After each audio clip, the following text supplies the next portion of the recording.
Lorsque j'étais enfant, l'un de mes meilleurs amis était un garçon que nous appelions Gino. Son vrai nom était Kevin, mais après son déménagement à Toronto en 10e année, nous l'avions surnommé Georgina, d'après le petit village d'où il venait. Je suppose que les enfants étaient cruels. C'était une manière de lui rappeler qu'il était en quelque sorte un étranger. Mais à mesure que Kevin résistait et prouvait qu'il pouvait être à la hauteur, Georgina a été raccourcie en Gina, qui a fini par se transformer en Gino, une version masculinisée. Gino a rapidement gagné notre respect, non seulement parce qu'il pouvait gérer un peu de taquinerie. Il était obsédé par la contre-culture des années 60, aimait la musique, les attitudes rebelles et était fasciné par tout le concept de la psychédélie. Par conséquent, il n'est surprenant pour personne que Gino ait été le premier d'entre nous à chercher quelque chose d'un peu plus fort que les canettes de Molène que nous avions l'habitude de voler à nos parents. Nous aimions beaucoup faire la fête, donc nous voulions essayer des choses comme la marijuana ou le LSD, mais seul Gino avait assez de courage ou de street cred pour aller les chercher. Et les choses ont continué ainsi pendant des années. Nous étions heureux de simplement nous asseoir dans la chambre de quelqu'un, en passant un joint et en regardant Koyaanisqatsi. Mais Gino voulait toujours monter les enchères et repousser les limites. Il voulait apprendre à fabriquer son propre LSD super puissant, puis sortir dans la forêt et halluciner pendant des jours. Et comme pour la plupart des choses avec Gino, s'il disait qu'il allait faire quelque chose, vous pouviez parier votre cul qu'il le ferait. Il était sauvage, adorait faire la fête, mais n'a jamais laissé son style de vie le submerger. Il s'en est bien sorti au lycée, a obtenu son diplôme universitaire et a ensuite décroché un emploi bien payé dans une entreprise financière près du port, tout en fabriquant des lots de LSD de haute puissance dans la chambre d'amis de son appartement. C'était Jim Patterson les lundis et ensuite Jim Morrison les vendredis, ce qui est une blague géniale si vous êtes Canadien, je vous le jure. Quoi qu'il en soit, Gino a continué ainsi pendant des années et des années, augmentant lentement ses aventures psychédéliques, jusqu'à faire des choses comme aller au Mexique pour prendre du peyote avec des tribus indigènes, ou au Pérou pour participer à une cérémonie d'ayahuasca dirigée par son propre chaman personnel. Et nous n'étions jamais vraiment inquiets pour lui. Gino semblait toujours être en contrôle, et je suppose que cela est resté vrai jusqu'au jour où il a semblé le perdre soudainement. Cela a commencé lorsque ses sœurs ont commencé à appeler nos cercles sociaux, ce qui m'incluait évidemment moi et un tas d'amis mutuels qui avaient tous fréquenté le même lycée. Les sœurs de Gino ont dit qu'elles n'avaient eu aucune nouvelle de lui toute la semaine, et nous avons essayé de joindre Gino sur son téléphone portable. Mais il n'a répondu à aucun de nos appels. À la fin du jour suivant, sa famille avait appelé la police pour signaler une personne disparue et, comme vous pouvez l'imaginer, nous étions tous assez inquiets pour lui. Mais ensuite, quelques semaines plus tard, Gino réapparut, juste pour ne pas reprendre contact avec ses parents, ni nous faire savoir qu'il allait bien. Tout ce qu'il a fait, c'est vider son appartement et laisser une lettre dans la boîte aux lettres de ses parents qui disait essentiellement « Vendez ou brûlez tout ce que j'ai laissé derrière moi, je ne reviendrai pas ». Nous étions tous aussi effrayés que vous pouvez l'imaginer.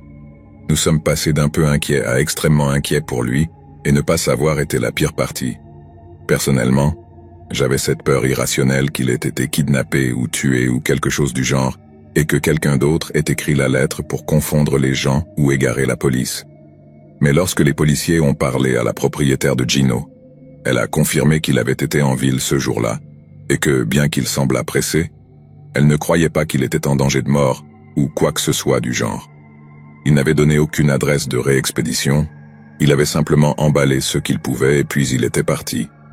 Sur papier, c'était un contact. Savoir que Gino était vivant aurait pu être suffisant pour que certaines autres personnes annulent la recherche, mais ensuite, parce que ses parents ne savaient toujours pas ce qui se passait, ils ont dit à la police qu'ils voulaient toujours le retrouver pour pouvoir confirmer qu'il était en sécurité, et à ce moment-là, nous avions cessé d'essayer d'appeler son téléphone portable, et c'était un soulagement de savoir qu'il était encore en vie, et qu'il n'avait pas été victime d'un meurtre ou d'un enlèvement, ou vraiment de quoi que ce soit. Mais nous savions qu'il devait y avoir quelque chose qui l'avait fait fuir ainsi, et cela me préoccupait presque autant que je me demandais où il avait bien pu aller. Il s'est écoulé environ 2 ou 3 mois avec moi et les autres amis de Gino maintenant un contact constant avec sa famille, et puis un jour nous avons entendu dire que la police avait reçu un indice de quelqu'un là-bas à Ottawa, et ils l'ont retrouvé jusqu'à une cabane dans le parc provincial algonquin. Des policiers sont allés lui parler et il leur a seulement dit qui il était après qu'ils aient promis de le laisser tranquille. Les policiers sont partis, mais ils ont immédiatement dit à la famille de Gino où il était. Le frère de Gino est monté pour essayer de lui parler, mais il était parti, déménager à nouveau on ne sait où. La famille de Gino a essayé de faire en sorte que la police continue de le chercher, mais ce n'est pas ainsi que fonctionnent ces affaires de personnes disparues. Si la personne ne veut pas être trouvée, la police ne peut pas la harceler d'un endroit à l'autre, même à la demande de la famille de la personne. S'ils voulaient retrouver Gino, ils devraient le faire eux-mêmes. Et avec le recul, il semble que l'évidence aurait été que tout le monde continue de chercher et de ne pas abandonner. Nous avions distribué des prospectus, mis des affiches, et c'était dans les premiers jours de Miss Pace aussi. Donc je me souviens que la sœur de Gino avait fait une petite page pour lui, et ajouté un tas de personnes pour essayer d'augmenter la prise de conscience. Mais c'était avant que la police ne lui parle dans cette cabane, avant que la rumeur se répande qu'il avait essentiellement décidé qu'il détestait tout le monde et qu'il ne voulait plus jamais nous voir ou nous parler. Les gens ne l'ont pas bien pris, ils l'ont pris personnellement. Ils ne l'ont pas vu pour ce qu'il était. Et je dis tout cela d'expérience, nous avons essentiellement grandi ensemble, nous étions meilleurs amis, et j'étais prêt à conduire là-bas pour le voir. Parce que simplement entendre qu'il ne voulait plus nous voir n'était pas suffisant pour nous faire vouloir abandonner. C'était le fait de quitter la cabane qui l'a fait. Quitter la cabane disait « Ceci n'est pas un appel à l'aide, arrêtez de me chercher ». Quitter la cabane disait « Je ne vous dois aucune explication », ce qui était honnêtement tout, ce dont nous avions vraiment besoin. Nous ne voulions pas le contrôler, nous voulions juste boucler la boucle et je pense que nous avions le droit à cela au minimum. C'était au début de 2004 et il fut un temps où je pensais que nous chercherions encore quand ce serait 2005. Mais en réalité, nous avons tous cessé de chercher à ce moment-là, même sa famille. Nous avons supposé que s'il voulait communiquer, il le ferait, et tout n'était qu'une question de temps jusqu'à ce que ce jour arrive. Avançons maintenant jusqu'en 2011, un total de 7 ans plus tard, lorsque j'ai reçu un appel d'un ami mutuel à nous appeler Omar.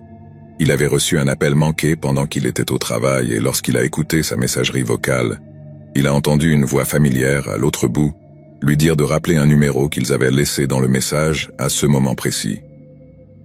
L'appelant n'a jamais dit qui il était, mais lorsque mon ami Omar m'a appelé, il a dit qu'il était à 99% sûr que c'était Gino. Puis il a demandé si je voulais venir pour pouvoir être là quand il rappellerait le numéro qu'on lui avait donné. J'ai conduit chez lui presque immédiatement et nous avons parlé de l'appel et de combien il semblait soudain juste jusqu'à ce qu'il soit temps d'appeler le numéro, moment où nous nous sommes assis à sa table avec un stylo et du papier en main puis avons fait l'appel. Nous n'avons pas vraiment parlé longtemps, mais en gros, l'histoire était la suivante.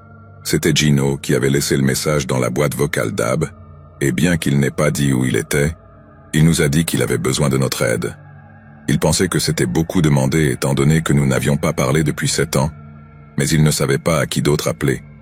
Bien qu'il ait passé les derniers jours à essayer de retrouver un numéro de téléphone cellulaire fonctionnel pour l'un d'entre nous, il a dit qu'il comprendrait si nous lui disions de se faire foutre. Inutile de dire que nous ne lui avons pas dit ça et bien que j'avais plein de questions, Gino a dit qu'il répondrait à toutes si nous acceptions de le rencontrer à un endroit appelé Whitney qui s'est avéré être une petite ville à mi-chemin entre Toronto et Ottawa.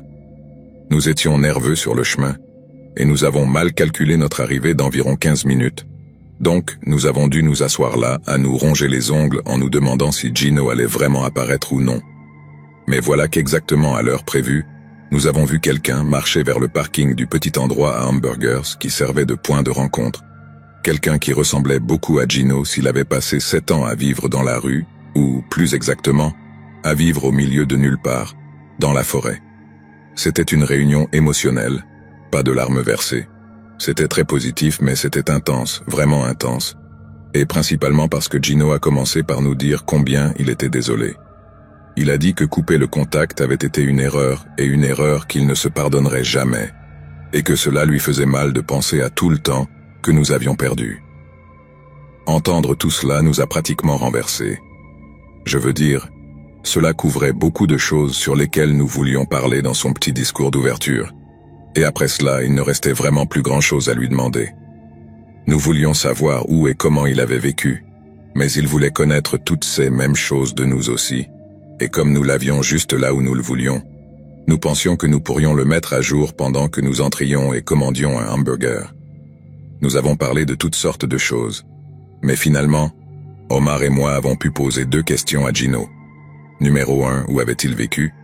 Et numéro 2, de quoi avait-il besoin de notre aide? Les 2 questions pourraient être répondues en terminant nos hamburgers, en retournant à notre voiture incluse, et en le laissant nous diriger vers l'endroit où il vivait, qui était très proche de cet endroit appelé Little Hay Lake. Il s'est avéré que Gino vivait presque complètement hors réseau pendant près de 6 ans dans une caravane qu'il avait réussi à emmener sur un chemin de terre, puis assez loin dans les arbres pour qu'elle ne soit plus visible depuis la piste. Il marchait jusqu'à Whitney de temps en temps pour ramasser tout ce qu'il ne pouvait pas chasser ou cueillir, et ensuite faisait de l'autostop plus loin quand il avait besoin de gagner quelques dollars. Et la façon dont il gagnait ces quelques dollars était en faisant du LSD. Du LSD ultra puissant de qualité médicale. Et ensuite, parce qu'il le faisait, il devait aussi le tester très fréquemment. Mais d'après ceux que nous pouvions dire, cela lui convenait très bien. Je suppose que Gino avait simplement trouvé sa vocation et à la manière dont il en parlait, il était heureux, du moins pendant un certain temps. Il avait tout ce dont il avait besoin dans cette caravane, l'endroit était relativement propre, il avait un petit générateur qu'il utilisait pour alimenter un ordinateur portable, et il n'avait pas d'internet. Mais cela ne dérangeait pas Gino, il avait CS-DVD, et c'était tout ce dont il avait besoin. Mais ensuite est arrivé le problème pour lequel il avait besoin de notre aide, et au début j'avais vraiment peur qu'il ait tué quelqu'un ou quelque chose comme ça, et qu'il voulait notre aide pour se débarrasser d'un corps. Il s'est avéré que ce n'était pas le cas, et il n'y avait rien dont Gino avait besoin de notre aide pour se débarrasser. Mais à la fin du lendemain matin, il y aurait un corps, et ce ne serait pas un corps dont nous aurions besoin d'aide pour nous en débarrasser du tout. Nous avons fait un peu plus de mises à jour à l'arrière de la caravane, mais ensuite, après avoir regardé un peu autour, j'ai demandé à Gino, à moitié en plaisantant, s'il était sur le point de nous recruter pour l'aider à creuser une tombe peu profonde. Gino semblait un peu offensé au début, mais ensuite Omar a commencé à rire. C'était un soulagement de tension, je suppose. Un pur soulagement que ce dont Gino avait besoin n'impliquait pas de couvrir un crime horrible.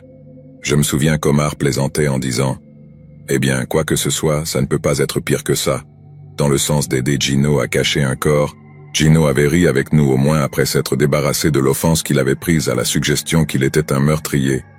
Mais quand Omar a plaisanté sur la façon dont les choses auraient pu être pires, Gino n'a pas ri. Il n'a même pas souri, parce que pour lui les choses étaient aussi mauvaises que possible. Je pense qu'il s'est écoulé peut-être 1 heure entre notre arrivée à la caravane et le moment où Gino s'est vraiment assis et nous a dit de quoi il avait besoin d'aide. Et quand il l'a fait, cette tension nerveuse est revenue. Je veux dire, si c'était plus grave que de cacher un corps mort, alors ça devait être vraiment grave, non? Assez grave pour avoir peur des conséquences, assez grave pour envisager simplement de s'enfuir si nous lâchions une bombe. Mais quand il nous l'a vraiment dit, c'était ce mélange étrange de dépression et de soulagement. Fondamentalement, Gino voulait que nous appelions presque tout le monde que nous connaissions ou tous ceux que nous voulions sauver, comme il l'a dit, et les invitions à sortir dans les bois pour établir un campement. Si nous ne le faisions pas, tout le monde subirait un sort pire que la mort. En bref, Gino a dit qu'il y aurait un changement majeur dans la société canadienne, que les gens seraient rassemblés en masse par des soldats et emmenés dans des camps pour être équipés de micro-puces et toutes sortes de choses folles. C'était essentiellement cette gigantesque conspiration impliquant des gouvernements internationaux, cherchant à exercer un pouvoir absolu sur les gens. Et la seule façon de le faire vraiment était d'éliminer de grands secteurs de la population, essentiellement quiconque pourrait offrir une sorte de résistance. Gino était convaincu que tout cela commencerait dans 1 mois, et bien qu'il n'ait pas donné trop de détails sur la façon dont il savait tout cela, il semblait penser que révéler des sources les mettrait sur une sorte de liste noire du gouvernement. Il semblait complètement et absolument convaincu que ses prédictions étaient correctes. Ce qui a suivi, ce sont 6 heures à convaincre Gino qu'il avait tort. Ce n'était pas facile, c'est pourquoi je mentionne les 6 heures, mais d'ici la nuit tombée et Gino en train de faire un trip de LSD, nous étions passés de faire une petite percée à vraiment lui faire voir que ses théories pourraient être complètement fausses. Nous ne l'avons pas complètement convaincu, pas tout à fait. Mais nous avons réussi à le calmer jusqu'au point où il a accepté de rentrer à la maison, principalement en le convainquant qu'il serait dans la meilleure position possible pour sauver les gens si le gouvernement décidait de commencer à mettre les gens dans des camps. Il pourrait être comme un système d'alerte précoce, pourrait reconnaître les signes, et de cette façon, pourrait être le héros dont nous avions besoin quand nous en avions le plus besoin. Et c'était une situation gagnant-gagnant de toute façon. Nous prouvions que les choses n'étaient pas aussi mauvaises qu'il le pensait, et il pourrait nous sauver le cul, et nous le suivrions jusqu'en enfer et de retour. Et cette idée semblait être celle qui lui était vraiment entrée dans la tête. Gino a accepté de rentrer à la maison avec nous, mais pas avant qu'il ne se soit un peu remis.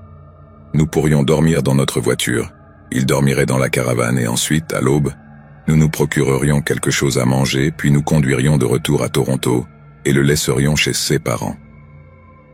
Après avoir convenu de ce plan d'action, nous avons terminé nos bières, sommes retournés à notre voiture et avons convenu de revenir à la caravane à l'aube. Cela ressemblait à une grande victoire, et à la seconde où nous sommes revenus à la voiture, nous envoyions des SMS aux gens, principalement à la famille de Gino, leur disant qu'il était finalement prêt à rentrer à la maison. Nous étions tellement excités que nous pouvions à peine dormir. Je continuais à penser à quel point tout le monde serait heureux, à quel point conduire de retour à Toronto allait ressembler à un défilé de la victoire. Je pense que je me suis endormi peut-être 1 heure ou quelque chose comme ça, avant de pouvoir voir comment le ciel changeait, et après cela Omar et moi avons juste parlé et essayé de ne pas être trop nerveux, en attendant l'aube. Finalement, vers 6h30, Omar et moi sommes sortis de sa voiture, puis avons commencé à marcher de retour à travers les arbres, en direction de la caravane de Gino. Je me souviens me sentir assez épuisé mais très excité de retourner sur la route. À ce moment-là, je ne pensais même pas à la nourriture. J'aurais heureusement conduit tout le chemin du retour à Toronto et aurais mangé là-bas quand les nerfs se seraient calmés. La seule chose qui importait était de ramener Gino à la maison, là où il appartenait. Mais ensuite, après être arrivé à peut-être 6 mètres de la caravane, nous avons commencé à sentir quelque chose dans la brise, quelque chose de fort, quelque chose d'artificiel, quelque chose qui sentait beaucoup, beaucoup l'essence. Je me souviens qu'Omar a dit quelque chose comme « Tu sens ça ?» et je lui ai dit que oui. Et ensuite, après quelques pas de plus vers la caravane, la porte s'est ouverte et Gino est apparu dans l'embrasure avec ce bidon d'essence à la main. Il nous a dit de ne pas nous approcher davantage et à ce moment-là, l'odeur d'essence était si dense dans l'air qu'elle me piquait presque les narines. Il ne l'a pas dit d'une manière de « Je ne veux pas que tu te blesses ». Il semblait en colère contre nous et alors que nous continuions à lui demander ce qu'il faisait, il continuait à nous dire de partir tant que nous en avions encore l'occasion. Et c'est alors que nous avons remarqué que ce n'était pas seulement la caravane de Gino qui était imbibée d'essence, mais aussi ses vêtements. Et c'était un chaos total. Omar et moi crions différentes choses, mais toutes dans le sens de « Ne fais pas ça, tu n'as pas besoin de faire ça, pense à ta famille », et toutes sortes de choses de ce genre. Alors que la nuit précédente, lorsque Gino nous avait traités comme des amis et que nous avions vraiment pu l'atteindre, ce matin-là, c'était comme un changement complet. Comme si c'était la première fois que nous le voyions et que la nuit précédente ne comptait pour rien. C'était comme s'il nous détestait, comme s'il nous aurait vraiment tiré dessus s'il avait eu une arme. Alors cette ligne de « partez tant que vous le pouvez encore » a eu un effet glacial sur moi et a presque fonctionné pour nous faire reculer avant qu'il ne ferme la porte de sa caravane. Gino nous a dit une dernière fois de rester à l'écart. Je n'ai eu aucun problème à rester à l'écart d'une caravane dont j'étais assez sûr qu'elle était sur le point de s'embraser. Mais évidemment, Omar n'était pas dans son bon sens à ce moment-là, parce que j'ai dû le traîner au sol pour l'empêcher de courir vers la caravane et d'arrêter Gino sur place. Ce qui s'est passé ensuite semble un peu flou. Je me souviens avoir entendu le son du feu commençant et Gino ne plaisantait pas quand il disait que nous devions rester à l'écart parce qu'il y a eu un vrai bang et j'ai senti la chaleur sur mon visage. Je n'ai pas vu grand-chose des flammes après cela, bien que je sois dos à l'endroit où était garée la voiture d'Ob, essayant essentiellement de l'éloigner de la caravane en flammes. Quand il a finalement arrêté d'essayer, j'étais concentré à le ramener à sa voiture, à obtenir ses clés parce qu'il n'était définitivement pas en état de conduire, puis à lui dire d'appeler le 911 pendant que je nous conduisais sur la route la plus proche, pensant que c'était le meilleur endroit pour que les pompiers nous voient, afin que nous puissions les guider vers l'endroit près du lac où se trouvait la caravane de Gino. Omar pouvait à peine parler pendant qu'il était au téléphone, et il est arrivé à un moment où j'ai pensé que j'aurais besoin de prendre le relais et de parler à l'opérateur moi-même, alors que je luttais pour garder la voiture sur la piste. Comme je l'ai dit, tout était un chaos total. Mais à ce moment-là, je n'avais vraiment pas le temps de traiter tout cela. Pas avant que tout le département des pompiers ne soit en train d'arroser la caravane et que nous ayons eu un moment pour nous avant que la police n'arrive. Et c'est alors que toute l'émotion m'a frappé. Les regardant éteindre la caravane et pensant qu'il n'y avait aucune manière dans l'enfer que Gino ait survécu à cela, et ensuite ce fut au tour d'Ob d'essayer de me consoler quand ce fut mon tour de m'effondrer. Juste jusqu'à ce que la police arrive et que nous devions leur parler de ce qui s'était passé. Nous pensions que nous allions retourner à Toronto comme des héros. Je n'essaie pas de dire que nous l'aurions sauvé autant parce qu'évidemment Gino avait son propre pouvoir de décision, et tout cela et cela aurait été à lui de prendre la décision par lui-même. Mais être ceux qui l'avaient vraiment ramené à la maison, cela aurait été quelque chose de grand, vous savez. Et j'étais tellement excité à ce sujet. Alors passer de là à devoir retourner et dire aux parents de Gino qu'il était mort, tout cela en l'espace d'une heure, c'était mon enfer personnel, et je le pense vraiment. J'ai vécu un enfer sur Terre pendant une journée, et je ne le souhaiterais à mon pire ennemi. Il y a eu une réunion à la fin, juste que ce n'était jamais celle à laquelle je pensais. Tout le vieux groupe est venu rendre hommage lors de la veillée funèbre, certains que je n'avais pas vus depuis des années. J'ai senti que c'était dévastateur que la mort de Gino nous ait finalement réunis, mais c'était aussi très édifiant que les gens laissent ce qu'ils faisaient pour venir consoler la famille de Gino et les autres. Et je souhaite seulement que cela se soit produit lorsque Gu était vivant. J'aurais souhaité que nous ayons été assez nombreux dans cette caravane pour le traîner dans la voiture et le ramener à la réalité avant qu'il n'ait eu la chance de faire quelque chose d'aussi insensé. Et c'était insensé. Gino ne semblait pas être en contrôle de lui-même lorsqu'il a fait cela, et je refuse de croire qu'il l'était. J'espère juste qu'il peut tous nous pardonner de ne pas avoir agi plus tôt, de ne pas avoir essayé de rationaliser quelque chose qui maintenant, en y repensant, n'est tout simplement pas sain. Peu importe combien quelqu'un prétend que cela le rend heureux. Je comprends que certaines personnes se disent introverties et préfèrent être seules ou loin de grands groupes, mais nous sommes encore des êtres sociaux. Nous avons besoin de cette connexion, même si c'est une que nous pouvons maintenir à distance.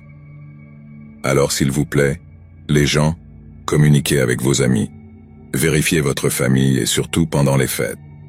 Vous pouvez laisser les gens être, juste ne les laissez jamais.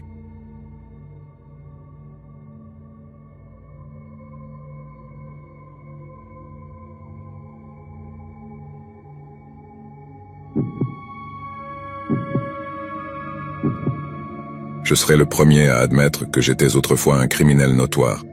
Je vivais de braquage à main armée, et ce n'est pas une blague. Principalement, je ciblais de grandes chaînes avec de l'argent sur place. C'est une sorte de confession. Leurs employés ne se souciaient vraiment pas de faire quelque chose à ce sujet, tandis que si vous volez dans une petite boutique familiale, vous avez tendance à recevoir moins de maman et plus de papa, si vous voyez ce que je veux dire. J'essaie de prendre ça à la légère, mais de toute façon je volais des endroits parce que j'étais accro à l'héroïne. Je faisais presque n'importe quoi pour obtenir ce que je pouvais, mais mon principal problème était l'héroïne. Pour l'obtenir, je devais traîner avec des gens assez terribles. Ce n'était pas si mal quand j'étais sur mon territoire. Je connaissais les bons endroits où aller et les bonnes personnes à qui parler, mais chaque fois que j'étais en déplacement, ce qui était souvent le cas parce que, comme on dit, vous ne voulez pas salir là où vous mangez, je devais m'associer à certaines personnes si je voulais obtenir ce dont j'avais besoin. Et je le dis sérieusement, mec, je me suis retrouvé avec des types vraiment effrayants à l'époque, mais aucun aussi effrayant que Thomas et Joel Preston. La seule fois où j'ai rencontré l'un d'eux, c'était quand j'étais en Géorgie, trafiquant de la drogue pour un gang de motards là-bas. Les Preston fabriquaient cette méthamphétamine vraiment puissante, de grade militaire, mais ils la vendaient uniquement en gros depuis un complexe qu'ils avaient dans la montagne, et vous ne les rencontriez qu'à un endroit éloigné de leur laboratoire pour que personne ne puisse le trouver. C'était difficile de les contacter. Encore plus difficile de passer une commande pour une livraison puisqu'ils vendaient habituellement tout à un groupe de types en Floride pour maintenir leur profil bas. Mais cette fois, on m'a dit de conduire jusqu'au lieu de livraison et d'attendre jusqu'à ce que Thomas ou Joël apparaissent avec un envoi. J'ai donc conduit jusqu'au lieu, attendu un moment et ensuite ce grand type torse nu sort du bois portant un sac à dos. Le type était couvert de tatouages et semblait avoir une teinture de cheveux vraiment mauvaise. Mais ce que j'ai appris plus tard, c'est que les vapeurs de la cuisson lui avaient décoloré les cheveux. Quoi qu'il en soit, il s'approche comme si j'étais quelque chose qu'il avait trouvé sur sa chaussure, et nous faisons l'échange avant qu'il commence à demander des gens dont je n'avais jamais entendu parler. Le type était complètement drogué à quelque chose parce qu'il continuait à me regarder confus chaque fois que je disais « Mec, je ne sais pas de qui tu parles, désolé ». Il semblait en colère au début, comme si je lui mentais ou quelque chose comme ça. Mais à la fin, il a simplement commencé à rire comme s'il disait « Peu importe, mec ». Et après ça, il est reparti dans les bois, là où que soit leur complexe, et moi je suis retourné au magasin pour déposer l'envoi et encaisser mon paiement. Quelques heures plus tard, je rencontre un ami pour obtenir de l'héroïne quand je commence à lui parler du type effrayant et déconcerté que j'ai rencontré dans les bois. Dès que je commence à lui parler des tatouages de ce type, il commence à demander si je savais le nom du type. Quand je lui ai dit que c'était Thomas ou Joel, il a commencé à faire des têtes comme pour dire « Waouh, tu viens d'entrer dans l'antre du lion, et tu en es ressorti juste par la grâce de Dieu. » Et ensuite mon ami commence à me raconter tout ce qu'il sait sur les frères Preston et tout ce qu'il avait entendu. De toute façon, ces frères Preston vivaient là dans le bois dans un complexe caché qu'ils avaient construit de leurs propres mains, complètement hors réseau. C'était juste un laboratoire et une maison de cuisine au début, et tout l'équipement nécessaire. Mais je suppose qu'ils en avaient marre d'aller et venir tout le temps, et ont décidé de vivre là à plein temps pour pouvoir travailler quand ils voulaient, jour et nuit, sans interruption. Et selon le type avec qui je me suis connecté après pour obtenir un peu de méthamphétamine, la façon dont les frères Preston s'assuraient qu'il n'y avait pas d'interruption était de placer des pièges dans la zone environnante, avec le genre de choses que vous ne voyez que dans les films sur le Vietnam. Des fosses avec des piquets, des pièges à déclenchement et ils avaient même des grenades piégées avec des fils dans les arbres, où seul Joel ou Thomas pouvaient les voir. On m'a dit que de temps en temps, un cerf déclenchait l'un des pièges, et c'est principalement ainsi qu'ils obtenaient leur nourriture. Mais pour garder les gens à l'écart, les Preston devaient être un peu plus créatifs. Les pièges du diable, ils les appelaient aussi des pièges pour oiseaux, ressemblaient à ces petites figures en bâtonnets du film Blair Witch. Je ne sais pas à quel point les gens les trouveraient effrayants de nos jours. Ce film a 25 ans maintenant. Mais ils auraient certainement fonctionné avec quiconque avait vu ce film. Je me souviens avoir entendu tout cela et penser que bien sûr, ils sonnent dangereux, mais au moins ils veulent juste qu'on les laisse tranquilles. Eh bien, les frères Preston voulaient être seuls, mais seulement pendant les heures de travail. Le problème, c'est qu'ils n'étaient pas exactement le genre d'hommes à se promener en ville. Les deux avaient plusieurs mandats d'arrêt. Ils ne pouvaient donc pas se promener en ville pour prendre quelques cocktails sans que les flics ne les jettent en prison. Alors au lieu d'aller à la fête, les Preston apportèrent la fête chez eux et nagèrent dans l'argent. Ils vendaient du cristal et du LSD, donc ils avaient l'habitude de ramener un tas de filles chez eux pour passer quelques jours avec eux chaque fois qu'ils voulaient faire la fête. Des professionnels, si vous voyez ce que je veux dire. Elles étaient là pour fumer et être payées, mais elles obtenaient toujours beaucoup plus que ce à quoi elles s'attendaient. Aucune fille n'y allait 2 fois. Elle ne le ferait pas. Ils devaient amener de nouvelles filles, ignorantes, ou celles qui savaient qu'elles pouvaient passer quelques jours à se droguer si elles pouvaient seulement supporter les inclinations de Thomas et Joel. Mon ami disait qu'il ne savait pas exactement ce qu'il faisait. Mais il avait entendu parler d'une fille que les frères Preston aimaient effrayer les filles qu'ils amenaient. Ils les droguaient avec toutes sortes de substances, puis faisaient toutes sortes de choses pour essayer de les rendre folles. J'ai entendu dire que certaines n'étaient vraiment plus jamais les mêmes, et que certaines d'entre elles disparaissaient après, voulant s'éloigner le plus possible des frères Preston. On m'a dit qu'ils étaient aussi impliqués dans des trucs religieux bizarres là-bas, quelque chose comme la santeria mais probablement beaucoup plus proche du culte du diable par la façon dont les choses sonnaient. Apparemment, Joel et Thomas avaient l'habitude de se droguer sévèrement, allumèrent des feux, coupaient des têtes d'animaux qu'ils attrapaient, puis buvaient le sang lors de ces orgies rituelles folles, alimentées par la méthamphétamine. Ils avaient toutes sortes de livres anciens sur la sorcellerie et le satanisme et sur la façon dont vous pouvez ouvrir des portails avec votre esprit si vous vous concentrez suffisamment. Toutes sortes de trucs fous comme ça. Je pense que Joel avait toutes sortes de tatouages diaboliques aussi, comme ce n'était pas juste une chose de style pour lui, ils y croyaient vraiment. Je veux dire, tout le monde disait que ces gars étaient fous, et avec toutes les drogues et la méthamphétamine qu'il y avait là-bas, je peux croire qu'ils étaient partis pour une autre putain de planète. Une autre fois, quelqu'un a dû retourner à leur complexe pour une raison quelconque et après avoir évité tous les pièges et tout ça, ils ont trouvé Joel Preston avec un ami là-bas. Quiconque était là n'avait jamais vu ce nouvel ami auparavant. Ce qui était étrange car généralement, seules les personnes en qui ils avaient vraiment confiance voyait jamais le complexe, et il avait travaillé avec eux pendant 1 an à ce moment-là. Donc on s'attendait à ça. Mais ensuite voir ce jeune garçon, peut-être 19 ou 20 ans, assis là tout drogué comme s'il avait un mauvais trip, cela a donné à notre visiteur toutes sortes de mauvaises vibrations, surtout quand il a vu comment Joel jouait avec lui. Le garçon ne semblait pas du tout s'amuser, et il s'est même levé et a essayé de s'échapper. Joel a simplement commencé à rire, l'a fait trébucher et puis l'a jeté de nouveau sur son canapé extérieur, avant de lui dire de rester tranquille. Joel aimait toujours jouer avec les gens comme ça, je veux dire, ils adorèrent le faire avec les prostituées, et il le faisait aussi avec ses amis, et la seule chose était que le visage du garçon est apparu dans les nouvelles pendant des semaines après, il a disparu, et on n'a plus jamais entendu parler de lui. Puis il y a eu cette fois où ces 2 gars ont essayé d'escroquer les frères Preston de manière très astucieuse aussi, en glissant quelques faux billets dans un tas. De toute façon, cela n'est pas passé inaperçu pour eux, mais au lieu de les poursuivre et de reprendre ce qui leur appartenait de front, les frères Preston ont fait semblant de ne pas remarquer. Ils ont vraiment fait croire aux types avec qui ils vendaient qu'ils étaient des idiots, et puis un jour les gars ont invité leurs partenaires commerciaux à prendre un verre, et personne ne les a jamais revus. J'ai entendu dire que Thomas parle encore de leur crâne, comme ils se droguent avec ceux qu'ils ont là-bas, puis ils les regardent simplement en riant parfois, comme s'ils lui racontaient des blagues que personne d'autre ne peut entendre. Après que mon ami a fini de me parler des frères Preston, je pense que chaque poil de mon corps s'est dressé en réalisant que j'avais évité un sort similaire à celui de certaines autres personnes malchanceuses qui étaient arrivées près de leur complexe.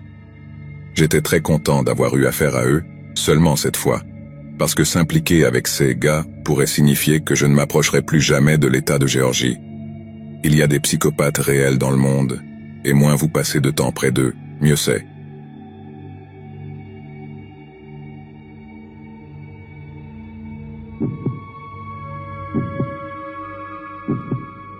J'ai grandi dans une petite ville du Kansas. Mes parents possédaient un magasin général, mais ils avaient du mal à joindre les 2 bouts. Lorsque je n'étais pas à l'école, ou que je ne jouais pas chez un ami, je traînais dans le magasin et je faisais divers travaux pour mes parents, rien qui n'enfreignait les lois sur le travail des enfants, juste des tâches mineures pour me tenir occupé. Un jour, je me souviens qu'un type est entré dans la boutique, un peu étrange, et la façon dont il m'a regardé m'a donné envie de ne pas m'approcher de lui. Il venait de temps en temps et, à chaque fois, j'essayais de ne pas m'en approcher. Mais une fois, pendant qu'il regardait les produits, mon père est allé au magasin et je suis resté seul avec ce client effrayant pendant 1 minute ou 2. Je me souviens d'avoir marché vers une autre allée qui me couvrait complètement à cet âge et d'avoir essayé de rester hors de sa vue, mais c'est alors que je l'ai vu jeter un coup d'œil au coin de l'étagère comme un vélociraptor dans Jurassic Park, avec un grand sourire sur le visage. Je pense que j'étais trop nerveuse pour courir, ou peut-être pas assez effrayée, mais je me souviens être resté là, essayant de ne pas le regarder et il est venu s'agenouiller à côté de moi. Lorsqu'il a dit « Bonjour », je n'ai pas eu d'autre choix que de le regarder. Je me souviens avoir pensé qu'il allait me demander mon nom et je n'avais pas vraiment envie de le lui dire. Mais au lieu de me demander quelque chose, il m'a simplement dit à quel point j'étais spécial.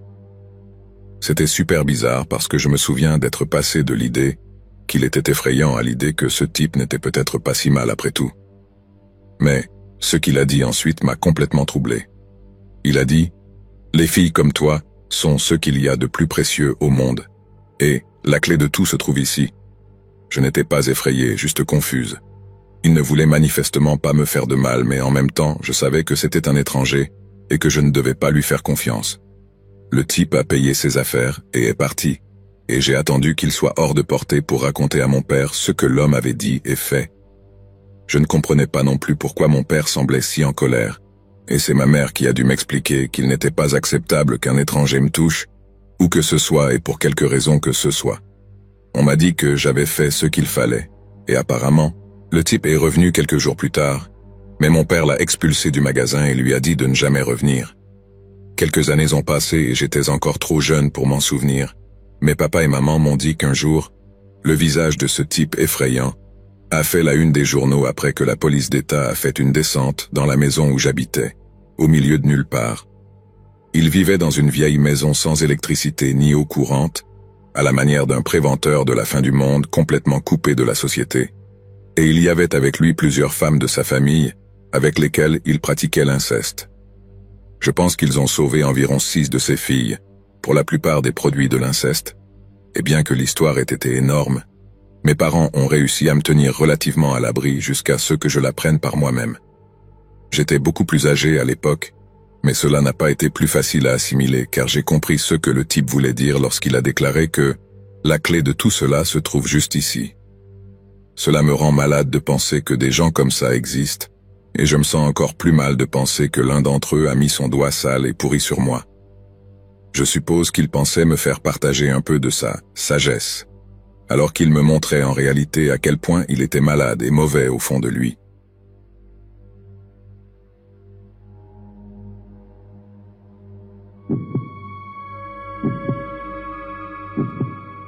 Cette histoire va donc être assez intense et elle contient également des détails très personnels sur ma famille. C'est pourquoi je ne mentionnerai aucun nom, ni aucun lieu, afin de préserver mon anonymat. Il y a quelques années, j'ai trouvé de vieilles photos d'un oncle du côté de mon père. Il s'agissait de photos que je n'étais pas censé trouver, et la raison en était évidente. Les seules photos que j'avais vues de cet oncle, qui avait déménagé lorsque j'étais beaucoup plus jeune, dataient de l'époque où lui et mon père étaient enfants ou adolescents. Je ne l'avais jamais vu lorsque j'étais plus âgé, car il s'était alors beaucoup éloigné de la famille, et avait déménagé à l'autre bout du pays avant que je ne quitte le jardin d'enfants. Apparemment, il est venu me voir une fois quand j'étais bébé, mais à part cela, je n'ai pas vraiment de souvenir de lui, juste les vieilles photos que mon père me laissait voir. Mais ce jour-là, j'ai vu les photos qu'il ne voulait pas que je voie et tout a commencé à prendre un sens. Je me souviens d'avoir ouvert la petite enveloppe, d'avoir sorti les photos, et d'avoir ressenti une confusion intense pendant quelques minutes en regardant ces photos. Les photos semblaient avoir été prises lors d'un concert quelconque, et je me souviens avoir pensé, mon père était-il un punk? Parce qu'il y avait beaucoup de gens de ce style parmi les personnes qui assistaient au concert. Mais plus je regardais, plus je remarquais que 2 ou 3 personnes revenaient sans cesse. Ils avaient le crâne rasé, portaient de grosses bottes noires et des jeans, et chacun avait une croix gammée visible sur sa veste ou tatouée à un endroit bien en vue, comme le cou, l'épaule ou le bras. Cela a attiré mon attention, mais ce qui m'a vraiment fait reculer, c'est que l'un de ces skinheads avec ce tatouage ressemblait beaucoup à mon oncle Alfonso, que je n'avais pas vu depuis qu'il était bébé. À un moment donné, j'ai même pensé que l'un des autres types aurait pu être mon père. J'étais donc très contrarié lorsque je suis descendu du grenier et que j'ai pris les photos pour les montrer à ma mère, qui n'arrêtait pas de me dire « Je pense que tu dois en parler à ton père », d'une manière qui m'indiquait qu'elle connaissait toute l'histoire, mais qu'elle ne voulait pas être celle qui me la raconterait. Quoi qu'il en soit, environ une demi-heure plus tard, mon père et moi avons eu une discussion animée, principalement sur le fait que ma mère et lui avaient choisi de me cacher quelque chose d'énorme. Mais ce qui m'a le plus énervé, c'est qu'il a commencé à me dire « Alfonso n'est pas une mauvaise personne, tu ne comprends pas? Imaginez que vous soyez moi à ce moment-là, et que vous deviez écouter votre père vous dire que votre oncle nazi n'est pas une mauvaise personne. Je veux dire, c'est la définition d'un méchant, n'est-ce pas? Je ne comprenais pas pourquoi mon père disait quelque chose d'aussi fou alors que la preuve que son frère était un bâtard diabolique était là devant lui.